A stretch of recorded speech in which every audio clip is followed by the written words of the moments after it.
Dear friends, आज हम ये प्रॉब्लम करेंगे question number 8, motion in one dimension.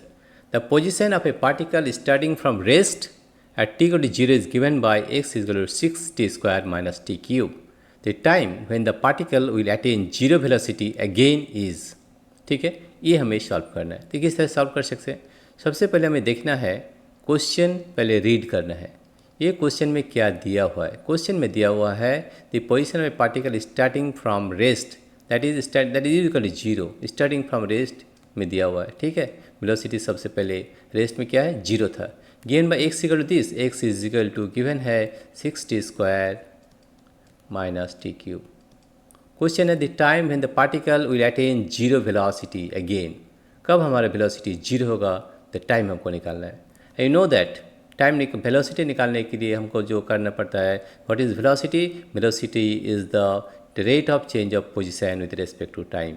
तो हमें यह निकालना पड़ेगा dx बाई dt। ठीक है, dx बाई dt हम निकालेंगे तो dt of 6t square minus t cube, इसका डिफरेंशिएशन करेंगे। तो इसका डिफरेंशिएशन क्या होगा? 6 to 12 t minus 3t square.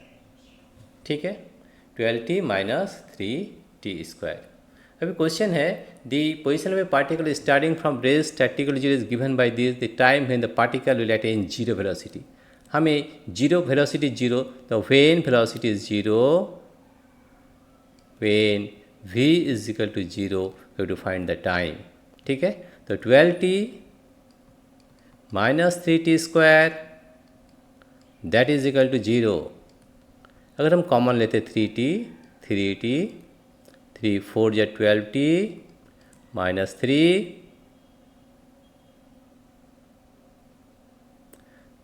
3t,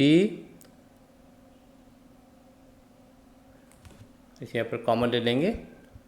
यहाँ पर सबसे पहले हम कॉमन लेते हैं 12t माइनस 3t स्क्वायर है। अगर हम कॉमन लेते हैं 3t कॉमन लेंगे, 3 4 या 12 minus t is equal to zero. ठीक है, तो हम इसे क्या लिख सकते हैं? t into 4 minus t is equal to zero. इसे हम लिख सकते हैं either t is equal to zero और 4 minus t is equal to zero और t is equal to 4 second.